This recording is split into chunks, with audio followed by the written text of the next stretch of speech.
అందరికీ నమస్కారం. అమ్మ మాట అమ్మాయి బాట ఛానల్కి స్వాగతం. కథ చెప్పుకుందామా? స్థితప్రజ్ఞుడు. ఒక మహర్షి మరణశయ్య మీద ఉన్నాడు. ఆయన చివరి సందేశం కోసం శిష్యులంతా చుట్టూ మూగి నిశ్శబ్దంగా నిలుచున్నారు. మహర్షికి ఎగశ్వాస కలుగుతున్నది.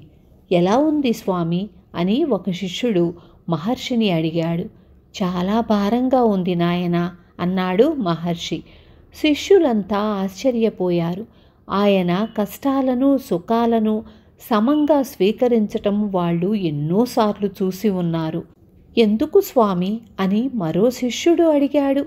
పిచ్చివాడా, నలుగురు మోయవలసిన ఈ శరీరాన్ని ఇంకా నేను ఒక్కడే మోస్తున్నాను, భారం కాదా అని మహర్షి నవ్వుతూ కన్ను మూశాడు. విన్నారు కదా. రేపు మళ్ళీ మరొక మంచి కథతో మీ ముందుకు వస్తాను.